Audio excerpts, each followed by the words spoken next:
سپیره خپسا پسینه پاس د وحشت ناستوا سپیره خپسا پسینه پاس د وحشت ناستوا د قام په سر تور بلا د امریت ناستوا د مرګ لویلی چا د خولې نه اوت ویستلی نه شو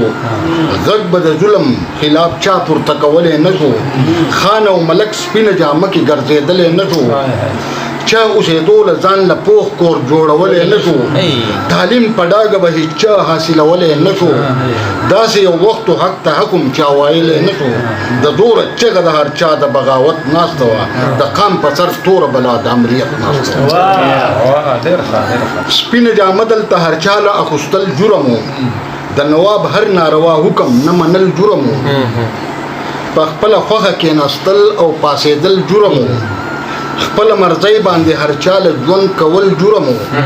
چونه په کور پسې د خټو هم مګل جرم و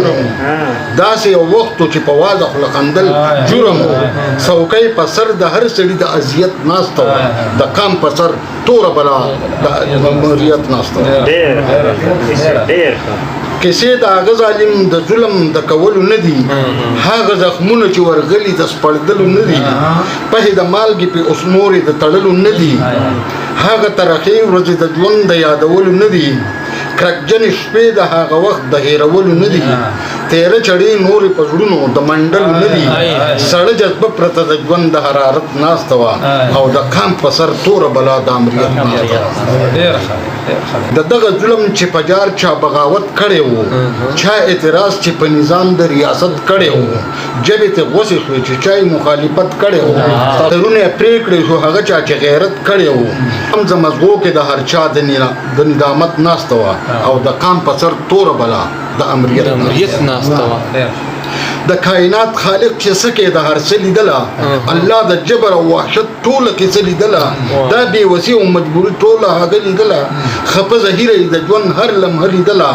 بس د درد ډکه یې هر پټه واقعه لیدله دغه مرګونې خاموشي یې د هر زړه لیدله څه اجدها وه چې په قام د مصیبت ناسته وه د قام په سر توره بلا د امریت ناسته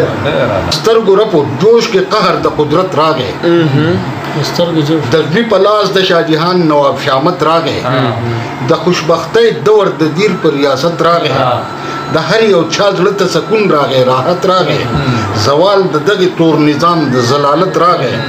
نواب یوړو د اواز د حریت راغی زخمی پلټن پې د ایوب د حکومت ناسته وه د قام په سر توره بلا د امریت ناسته وه